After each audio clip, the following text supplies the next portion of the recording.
नमस्कार.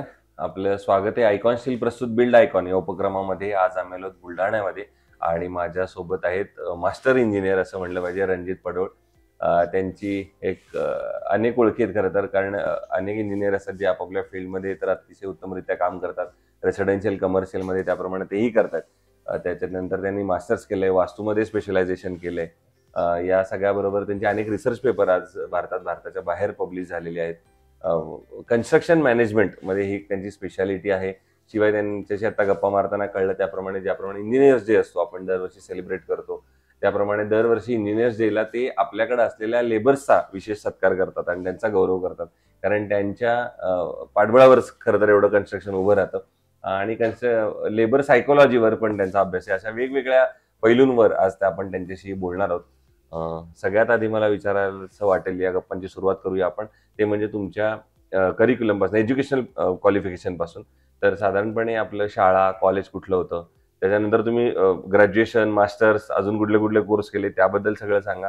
आणि सगळ्यात महत्वाचं म्हणजे या फील्डमध्ये येण्यामागची प्रेरणा कोणाची होती, प्रेरणास्थान कोण होतं ज्यांच्यामुळे तुम्ही या फील्डमध्ये आलात, काय सांगा? नक्कीच. सर, पहिलं तर आयकॉन स्टीलचा मी धन्यवाद देतो की त्यांनी मला आज इन्व्हाइट केलं. बेसिकली या फील्डमध्ये येण्यामागे थोडी वेगळी तऱ्हाची स्टोरी आहे.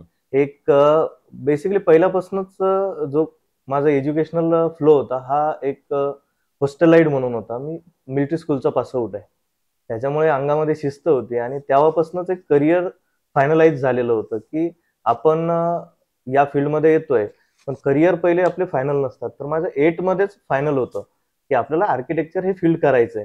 बट काही वेळेस काय होतं ना, आपल्याला थोडंसं काही गोष्टींमध्ये नॉलेज नसतं. तर हे नॉलेज नसल्यामुळे मी सीईटी वगैरे दिली आणि कॉलेजला ऍडमिशन घेतली. पण या कॉलेजला ऍडमिशन घेण्याच्या वेळेत आम्हाला कळालं की आर्किटेक्चरला जाण्यासाठी त्याचे वेगळे एंट्रन्स टेस्ट आहेत.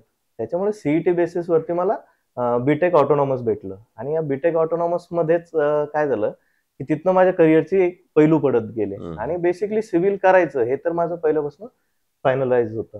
आणि याचं श्रेय जर जायचं म्हटलं तर बेसिकली एक आवड जी होती लहानपणापासूनच, ती सिव्हिल बद्दल एक क्युरियोसिटी होती आणि त्या क्युरियोसिटी पोटी मी या फील्डमध्ये आलो. बरोबर.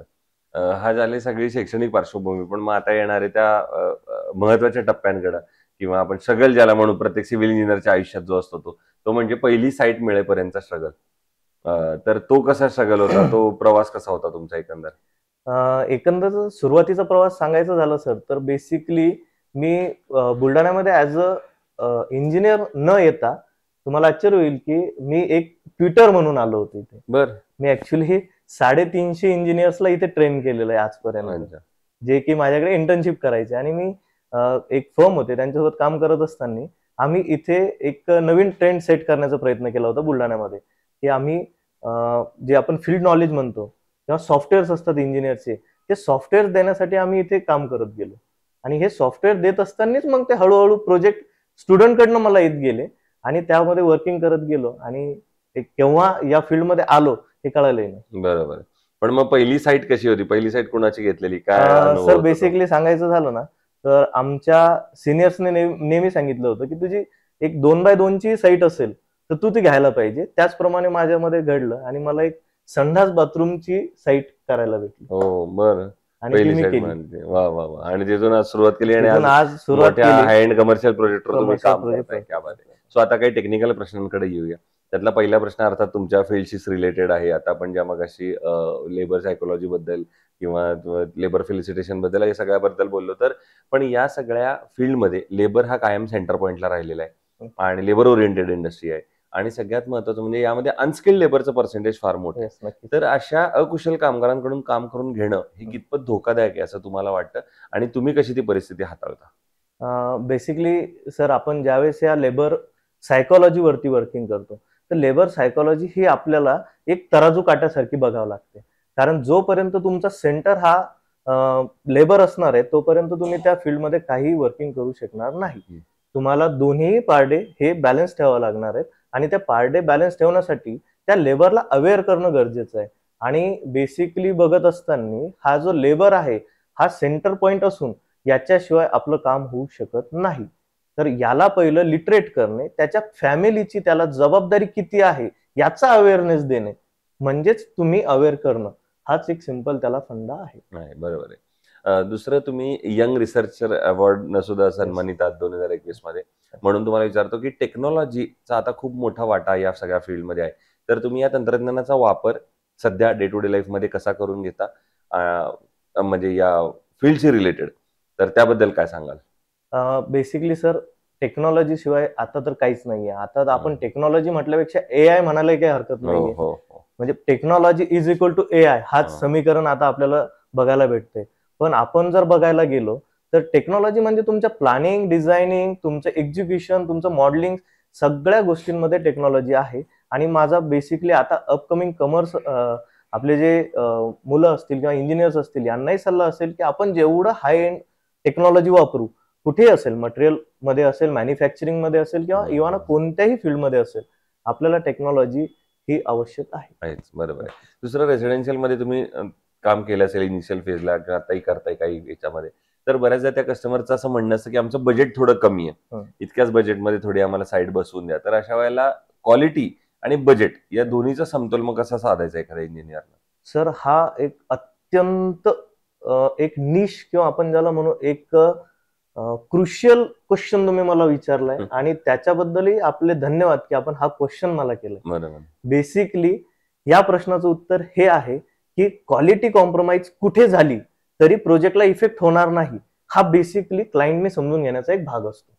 जसं की आता तुम्ही एखाद्या बेसिक मॉडेलमध्ये म्हणजे एखाद्या घरामध्ये किंवा रेसिडेन्शियल प्रोजेक्टमध्ये आपण काम करतोय, बेसिकली आपण तिथे सिमेंट, गिट्टी, रेती म्हणजे आपण ऍग्रिगेट ज्याला म्हणू टेक्निकल भाषेमध्ये, आणि तुमचं लोखंड, स्टील, याच्यामध्ये कॉम्प्रोमाइज न करताना मी प्रत्येक वेळेस क्लायंटला सांगत असतो की सर, आपण 10 रुपयाची वीट वापरतोय ना रेड ब्लिक, ती आपण 8ची वापरू, पण तुम्ही लोखंडामध्ये कॉम्प्रोमाइज नका करू. की तुम्ही म्हणताय की 16 mm सर तुम्ही युज करताय तर ते 12 करा, याच्यापेक्षा तुम्ही बाकीकडे त्याचं कॉम्प्रोमाइज करा किंवा त्याला बॅलन्स करा, पण याच्यामध्ये कॉम्प्रोमाइज नका करू, कारण हा त्याचा एक बेसिक स्ट्रक्चर आहे किंवा आपण जसं म्हणतो की एक स्केलेटन आहे. कोणत्याही ह्युमन बिंगला बनण्यासाठी किंवा कोणत्याही स्ट्रक्चरला उभं राहण्यासाठी, लिव्हिंग नॉन लिव्हिंग, त्याला एक स्केलेटन असतं. त्यापैकी हा एक स्टील जो आहे हा एक त्याचा स्केलेटनचा पार्ट आहे. बरोबर. माझा हाच सल्ला राहील की याच्यामध्ये कुठे कॉम्प्रोमाइज व्हायला नको. बरोबर. आता आणखीन एक प्रश्न पुढचा असा आहे, त्याला वेगवेगळे अँगल आहेत. ते म्हणजे एकतर तुम्ही यंग आहात, एकतर तुम्ही या फील्डमध्ये इतके उत्तमरित्या काम केलेलं आहे, अभ्यास केलेला आहे, आणि मूळचे इथले रहिवासी आहेत बुलढाण्याचे. अशा तिन्ही अँगलमध्ये त्या प्रश्नाचं उत्तर हवं. ते म्हणजे बुलढाणा जिल्ह्याच्या विकासाचं विजन असं जर विचारलं तर एक इंजिनियर म्हणून तुमच्या डोळ्यासमोर कुठले मुद्दे येतात, ज्या मुद्द्यांवर आता काम झालं पाहिजे पुढच्या 15-20 वर्षांमध्ये, जर बुलढाण्याचा आपल्याला सर्वांगीण विकास करायचा असेल तर? सर, याच्यामध्ये बेसिकली काय ना, बघायला गेलं तर एक डायव्हर्सिफाईड आन्सर याचा आहे. पण मी माझ्या इंजिनिअरिंग फील्डने यांना सांगेल की sir, unity is the strength. Basically जे टेक्निकल पर्सन्स आहेत यांनी पहिले युनिफाईड व्हायला हवं, युनिटी करायला हवी. किंवा बेसिकली आज मी अमरावतीला बघतो, आता मी AMIचा मेंबर पण आहे सर, मी 2021 पासून AMIचा मेंबर आहे. पण मला हे चित्र कुठेतरी कमी दिसतं की आपण जे सगळे आहोत हे कुठेतरी एकत्र येत नाही किंवा एकत्र असायला पाहिजे आपण. ज्याच्यासाठी जर आपल्याला एक लॉंग टर्म इंजिनिअरिंग मध्ये जर आपल्याला एक चांगला रिझल्ट हवा असेल तर कुठेतरी एक असोसिएशन मी म्हणणार नाही, पण एक इंजिनिअरसाठी असलेली जसं IMA असतो, त्यांचे हॉल्स असतात, त्यांचे एक सेंटर्स असतात, त्या प्रकारे सेंटरची उभारणी जर इथे झाली तर जो एक थोडा बॅकवर्ड म्हणून बुलढाणा सांभाळला जातो किंवा समजला जातो, हा कुठेतरी दूर होईल. ओके. पण या सगळ्यामध्ये मग शासनानं काय पावलं उचलली पाहिजेत असं तुम्हाला वाटतं हे विजन पूर्ण करण्यासाठी? सर, प्रत्येक वेळेस शासनावरती अवलंबून राहणं हा पण एक विजन तुमचा डायव्हर्ट करतोय असं वाटत नाही का तुम्हाला? हो. त्याच्यापेक्षा आपणच आपले प्रयत्न केले तर आपण सेल्फ मेड बनू शकत नाही का? बरं, ठीक आहे. मग पुढचा प्रश्न असा आहे की आता इतक्या केलेल्या प्रोजेक्ट मधनं एखादा आयकॉनिक प्रोजेक्ट सांगता येईल का, की जो करताना एक वेगळा आनंद होता, समाधान होतं किंवा अभिमान होता, काहीतरी नवीन केलं मी? यस, असे प्रत्येक प्रोजेक्ट सर, हे बघा, आम्ही एक वास्तुशास्त्राचा अभ्यासक आहे. याच्यानुसार आम्हाला वास्तुशास्त्रामध्ये बेसिकली सांगितलं गेलं की तुम्ही जोही कोणता प्रोजेक्ट करताय त्या प्रोजेक्टला तुम्ही जन्म देताय, आणि तुम्ही जर त्याला जन्म देताय तर तुम्ही त्याचे माता पिता होताय. त्याच्यामुळे मला त्याला वेगळं करणं असं होणार नाही किंवा मी माझ्या प्रोजेक्टला माझे अपत्य समजतोय तर त्यांना मी बरोबर. वेगळं काही करू शकत नाही. पण असतं ना कोणाच्या पाठीवरती एखाद्याच्या थाप तरी मारावंच लागते. होय. अशी थाप मारायची म्हटलीच तर मी म्हणेल की मी एक कोल्ड स्टोरेजचा प्रोजेक्ट केला होता. बरं. त्याच्यामध्ये 98 पाईल्स सर मी बुलढाणा सारख्या ठिकाणापासून 30-32 किलोमीटर वरती केला आणि तो कमीत कमी 8 to 9 फ्लोअरचा प्रोजेक्ट आहे आणि तिथे 98 पाईल्स मी घेण्याचं डिसिजन घेतलं आणि सॉइल टेस्ट केली आणि तिथे मजा आली काम करायला वा. एकंदर. आणि असा एखादा प्रोजेक्ट की जो काम करताना काहीतरी आव्हान आलं, अडचणी आल्या, समस्या आल्या आणि त्या आव्हानावर तुम्ही कशी मात केलीत, असा एखादा प्रसंग आठवतोय का? नक्कीच सर, इंजिनियर आहात तर आव्हानं पेलायलाच हवीत. हो. हा तर बेसिकली आहेच आणि आव्हानाशिवाय तो इंजिनियर कसला. बरोबर. तर प्रत्येक प्रोजेक्टला आव्हानं असतात. बेसिकली हॉस्पिटल्स करताना माझे बेसिकली हॉस्पिटलमध्ये चांगली प्रॅक्टिस आहे असं सगळे म्हणतात हम्म. आणि तेवढे हॉस्पिटल्स केलेत पण माझ्या हातून झालेत पण. तर हॉस्पिटल्स करत असताना आव्हानं हेच आलेत की काही रिक्वायरमेंट चेंज होतात. त्याच्यानुसार तुम्ही स्ट्रक्चरल चेंजेस आणि ऑन साईट डिसिजन्स एवढे असतात की ते घ्यावे लागतात. बरोबर. आणि शेवटी क्लायमेट चेंज असेल किंवा डिले इन द प्रोजेक्ट असेल तर हे तर आव्हानं तुमच्या समोर उभे करणारच आणि ते मॅनमेड आहेत. हो, त्याला काही नाही करू शकत. त्याला काही करू शकत नाही. तुम्ही लेट झालात तर बरोबर. तुमचे प्रोजेक्ट म्हणजे तुम्ही समरला चालू करतायत आणि रेनी सीझनला कंटिन्यू करताय तर तुम्हाला आव्हानं येणार. बरोबर आहे. तुम्ही यालाच मॅनेजमेंट महत्वाचं. क्या बात आहे, खरंय. तुम्ही विद्यार्थ्यांना सुद्धा बऱ्याच कन्सल्टन्सी करता, शिकवता किंवा याच्या मार्गदर्शन एका इंडायरेक्टली करताय. तर आता जी नवीन आर्किटेक्ट या फील्डमध्ये पहिलं पाऊल ठेवतात, इंजिनियर्स या फील्डमध्ये पहिलं पाऊल ठेवतात, त्यांना तुम्ही एक सिनियर म्हणून आणि एक मित्र म्हणून काय सल्ला द्याल या फील्डमध्ये येण्यापूर्वी? सर तुम्ही दोन पैलू मांडले. याच्यामध्ये मला तुम्ही सिनियरही म्हटलं हो. आणि मित्रही म्हटलं. हो. तर मी सिनियर तर कधी झालोच नाहीये. कारण माझा स्वभाव असा आहे की मला जेवढे काही शिकायला भेटेल मी ते शिकत राहणार. पण एक मित्र म्हणून मी नवीन कमरला एवढाच सल्ला देणार की तुम्ही येतायत ना या फील्डमध्ये पण प्रत्येक गोष्टीचं बारकाईने ऑब्झर्वेशन करून या. नॉलेज घेऊन या असं मला म्हणणार नाही की त्यांनी नॉलेज ऑलरेडी घेतलंय पण मार्केटचं ऑब्झर्वेशन करून तुम्ही या. अच्छा. आणि दुसरं, स्टील निवडताना तुम्ही काय पॅरामीटर्स बघता याच्यामध्ये आणि मग ठरवता की स्टील चांगलं हे वापरलं पाहिजे? तर बेसिकली कन्स्ट्रक्शन मॅनेजमेंट इंजिनियर असल्यामुळे ह्या मटेरियल परक्युपमेंट आपण ज्याला म्हणतो मटेरियल मॅनेजमेंट असेल या गोष्टी आमच्याकडेच असतात. बेसिकली मी ज्या फील्डमध्ये काम करतोय किंवा ज्या एरियामध्ये काम करतोय इथे या प्रश्नांना म्हणजे या बाबींना जास्त लक्ष दिलं जात नाही.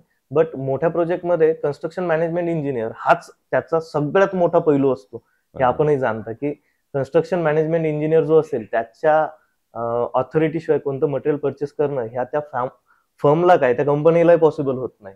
बट इथे जर जनरली सांगायचं झालं तर मी बेसिकली सांगेल की सर तुमचं कोणत्या मेटल आपण निवडतोय त्याचं MM किती आहे, स्ट्रक्चरल रिकमेंडेशन किती आहे, ह्या सगळ्या पैलू आपण बघून त्याच्यानंतर त्याचं डक्टिलिटी किती आहे, त्याच्यानंतर त्याची स्ट्रेंथ किती आहे, तो टॉर्शन आहेत का, कम्प्लिटली टॉर्शन आहेत की टॉर्शन इम्बॉस्ड आहेत.